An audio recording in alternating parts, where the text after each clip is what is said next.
Halo semua, kembali lagi di channel Naik Level. Pada video kali ini saya akan membahas saham UCIT yang sudah pernah di request beberapa bulan yang lalu. Mohon maaf saya baru bisa bahasnya hari ini ya. Saham UCIT ini saya pernah bahas di channel saya pertanggal 27 Februari 2023 ya. Waktu itu harganya masih 1000-an. Ya, kemudian waktu itu saya prediksi harganya sideways aja, dan ini beneran sideways di sini ya. Ini saya capture dari YouTube karena saya lupa meng-save materinya ya. Di sini sideways ya. Dan ini sideways, kemudian dia sempat naik lagi ke 1300 dan kemudian turun terus ya. Turun terus sejak, kalau kita lihat per Oktober ya. Oktober ini 2023 dia turun terus. Nah, kita akan cek kenapa turun, kemudian apakah sekarang ini saatnya yang tepat untuk membeli atau tidak ya.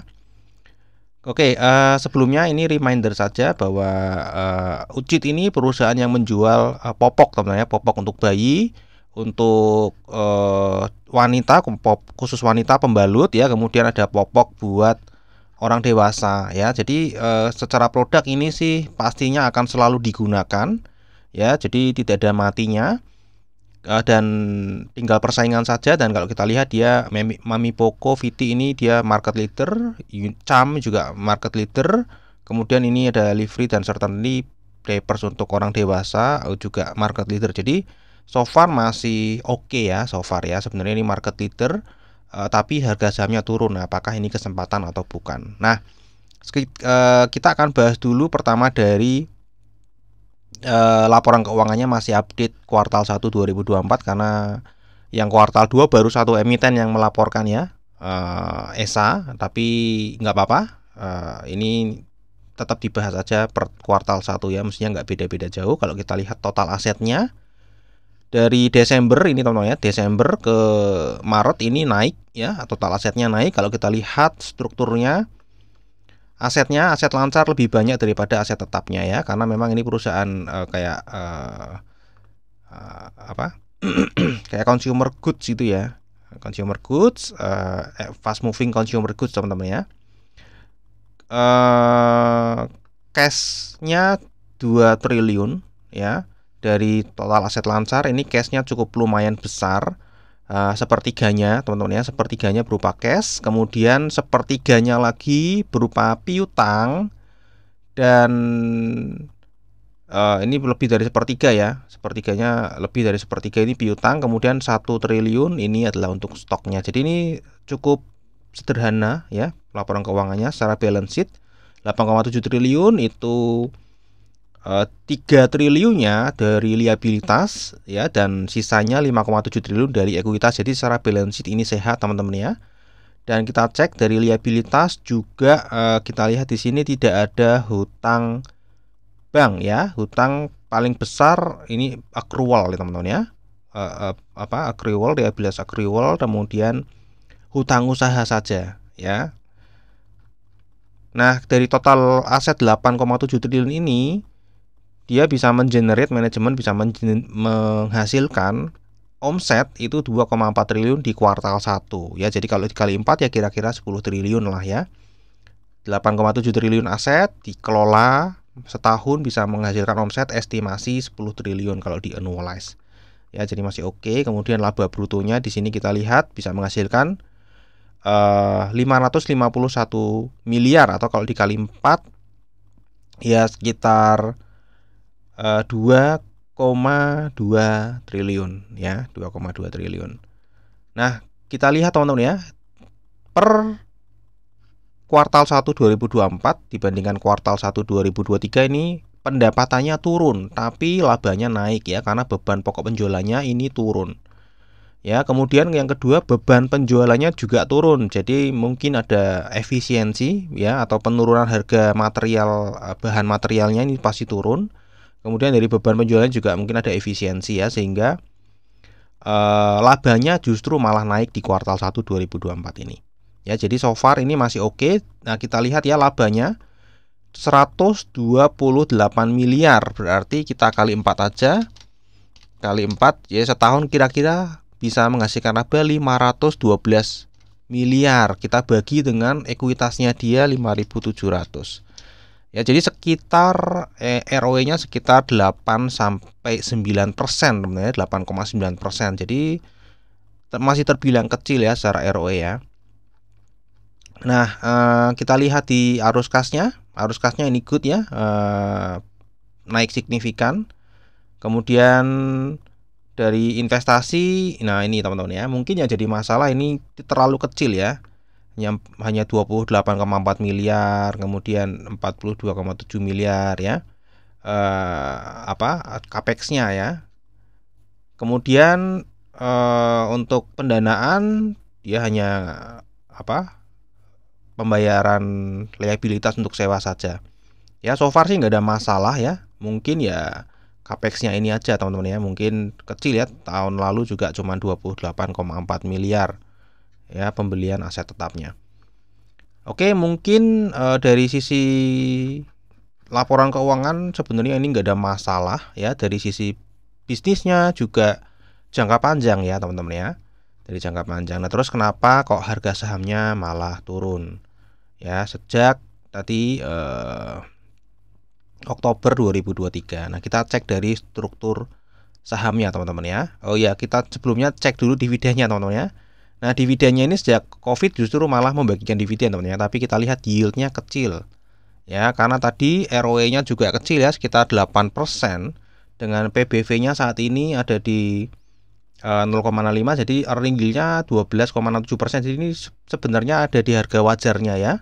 Ada di harga wajarnya, tapi kalau kita lihat berarti payout ratio-nya dia kecil ya. Nah, payout ratio-nya cuma 16,9%. Jadi dividennya kecil teman-teman ya. Earning yield-nya sebenarnya sudah cukup oke ya di 12,67%. Tapi karena payout ratio-nya kecil, jadi ya dividen yield-nya kecil ya. Nah, sekarang kita akan masuk ke struktur sahamnya, teman-teman ya. Kita lihat di sini. Yang pertama adalah jumlah sahamnya 4,1 miliar. Di sini yang scriptless atau yang menentukan harga saham UCIT ya itu ada hanya 33,2%. Ya, dari 33,2% ini siapa penguasanya adalah lokal CP. Kemudian yang kedua reksadana asing dan yang ketiga foreign CP. Ya, lokal ID di sini kecil bagus sebenarnya bulan Juni 2023 ini bagus ya, hanya 2,67%. Namun di bulan Juni 2024 jumlahnya bertambah cukup signifikan meskipun masih 6,48% teman-teman ya. Nah, kita lihat ya penambahan ini sejak bulan apa? Kalau kita lihat lokal ID ya, untuk scriptless dia nambah, sebenarnya sudah nambah nih dari Juni, nambah, turun lagi, turun, nambah lagi ya, naik turun. Nah, per Januari 2024 kita lihat ya lokal ID 4,11% teman-teman ya. Kecil ya, ini saya besarin ya. Di sini 4,11%. Kemudian bertambah terus. Jadi sejak Januari 2024 ini mulai ada penambahan ya lokal ID. Kita lihat ya di grafiknya Januari. Nah, di sini teman-teman ya. Jadi sudah turun. Nah, di sini ini lokal ID mulai bertambah sangat signifikan ya. Januari ya, 1 Januari sorry. 1 Januari di sini ya. Jadi mungkin pas harga 1000 dan ke bawah ini lokal ID pada beli ya, pada beli. Nah, kita lihat sejak Oktober ya harganya kan turun nih. Oktober ke Januari teman-teman ya, kita lihat ya struktur sahamnya seperti apa UCIT ini teman-teman ya. Kita lihat jangka panjangnya dulu sebelum masuk ke situ. Kita lihat ya untuk pemegang saham utamanya lokal CP ini sedang buang barang, tapi kalau kita lihat dia hanya one time saja ya, one time, dan ini kecil sekali. Jadi ini tidak ada masalah ya, hanya one time saja. Kemudian yang kedua foreign CP ini justru menambah barangnya, jadi good. Yang kedua ini ya foreign MF ini sedang membuang barangnya ya, ini yang mungkin yang menurunkan harga sahamnya. Kemudian untuk foreign CP-nya ini sedang beli.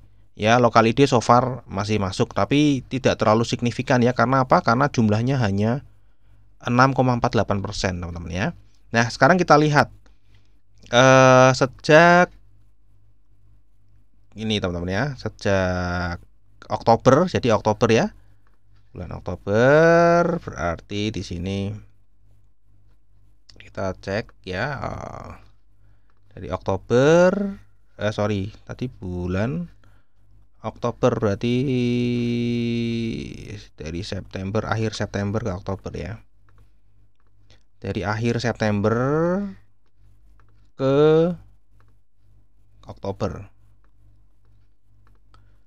Nah, kita lihat ya, lokal ID tidak ada pengaruh signifikan di sini teman ya, tidak berpengaruh signifikan karena jumlahnya kecil.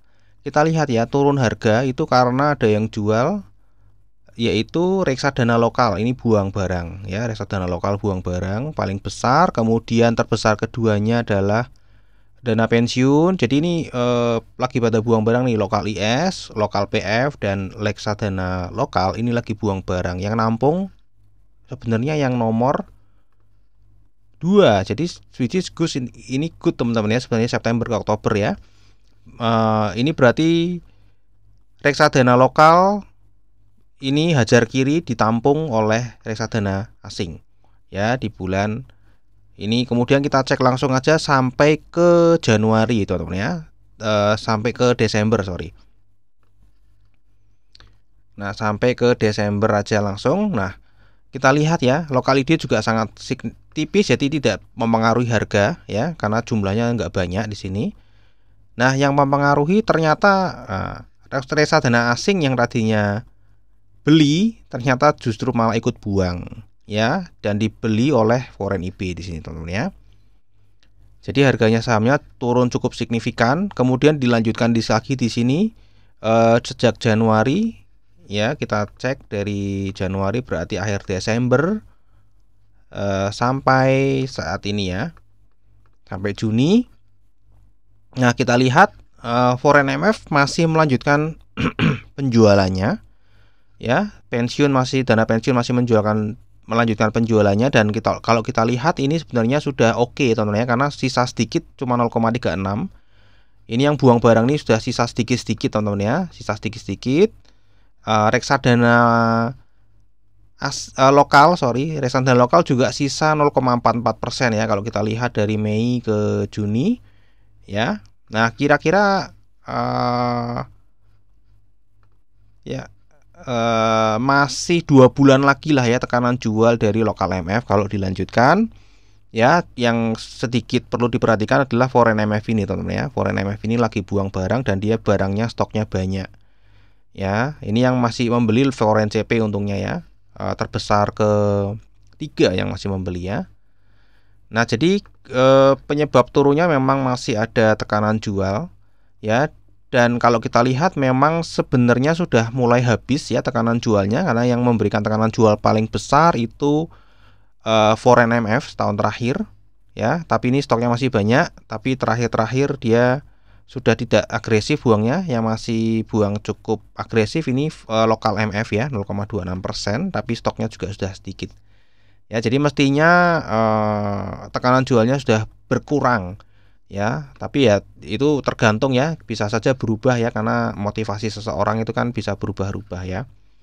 Nah, untuk saat ini datanya menunjukkan tekanan jualnya sudah mulai tipis, dan lokal ID di sini cenderung sedikit ya. Jadi pergerakan harga sahamnya lebih ditentukan bukan dari laporan keuangan atau rumor, tapi lebih ditentukan oleh forecast. Nah, lebih ditentukan oleh forecast ya, lebih ke forecast tuh kayak geopolitik, currency ya, lebih ke situ ya, lebih ke situ forecast atau prediksi, forecast kira-kira ke depan kinerjanya akan naik atau turun, lebih ke situ ya. Nah, kalau lagi turun, reksadana lagi buang, berarti forecastnya kinerjanya masih akan turun, kira-kira seperti itu ya. Jadi bukan berdasarkan laporan keuangan biasanya ya, biasanya rata-rata seperti itu, tapi ya tidak selalu seperti itu teman-teman ya.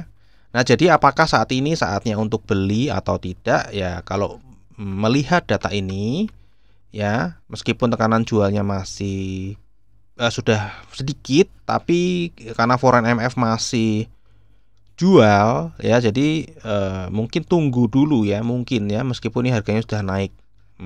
Di mana tadi? Ini kalau sudah mulai naik gitu teman-teman ya, sudah mulai naik, tapi reksadana asing masih jual. Kalau ini sudah kembali hijau ya mungkin itu bisa atau waktu yang tepat untuk membeli, apalagi kalau kita lihat lokal ID ini sudah mulai jual barang ya, mungkin ada yang cut loss, ada yang taking profit karena lokal ID tadi beli mulai di sini ya, lokal ID mulai beli di sini ya, jadi di harga 1000. Nah, mungkin di sini biasa kan kalau lokal ID itu beli di sini averaging down, averaging down, averaging down ya, minus dalam di sini mungkin rata-ratanya 850 ya, naik ke 860, 890 dijual ya, biasanya kan seperti itu. Ya, jadi so far ini masih menunggu ya. Kalau misalnya foreign MF ini hijau ya dan ini masih buang barang, stoknya habis, ini dana pensiun sudah stop buang barang ya teman-teman ya. Sudah stop buang barang, tinggal lokal MFA saja. Ya, jadi mungkin masih wait and see saja kalau saya sendiri teman-teman ya, secara pribadi. Oke, tapi so far ya saham ini oke lah ya untuk jangka panjang, masih bisnisnya sangat jangka panjang ya, akan selalu dibutuhkan. Tinggal tadi persaingan juga masih memimpin market leader ya, ini cuma tinggal masalah forecast dari big player atau terutama reksadana saja. Kalau forecastnya lagi kinerjanya mau turun ya harganya turun, kalau forecastnya kinerjanya harga naik ya akan naik ya, kira-kira seperti itu ya. Ini kira-kira ya. Nah, kita lihat chartnya ya teman-teman ya, ini harga terendah teman-teman ya, 750 ya. Nah, harga terendah sejak 2020 teman-teman. Oke, mungkin itu saja dari saya. Semoga bisa bermanfaat ya. Kita akan ketemu lagi di video yang berikutnya.